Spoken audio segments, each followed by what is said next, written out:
Miauhag ang Cebu City Health Department sa mga mulupyo sa dakbayan nga magmatngon kanunay tungod kay padayon ang pagkuyanap sa dengue nga nakakalas na og 7 ka mga kinabuhi sukad Enero karong tuiga.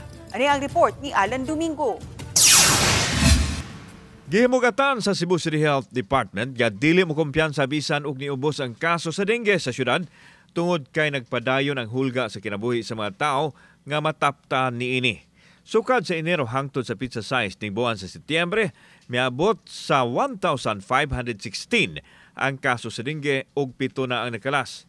Mas ubos kini tandi sa susamang panahon sa nakalabayng tuig nga adunay 2,172 nga dengue cases ug 14 ang namatay. Usa sa nakatampos sa mga kaso sa dengue ang nasinati nga pag-uwan nga misangpot sa pagbaha diin na himong dapit pasanayan sa malamok ang mga limaw sa tubig. Ang atong death is 7. Okay. Nag-start atong death July na. No, July 2. Katong gasigi nagyuguan, nagdili, nagbaha, katong ana. 6 dayon. 6 of July alone? July alone. Gipadayag ni Dr. Daisy Villa ang Cebu City Health Officer nga gikinahanglan ang early consultation o detection sa mga tawo nga adunay gipamati aron dili na mo grabe pa ugaling nataptan kini sa dengue.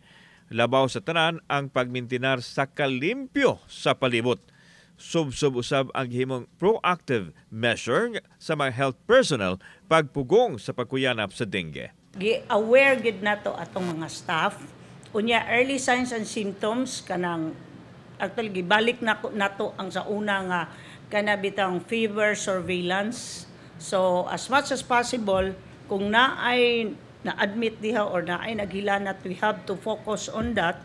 Ipatanaw nato din NS1 dayon nato. Kauban si Clover Lamayag, ako si Alan Domingo. Balitang Bisdak.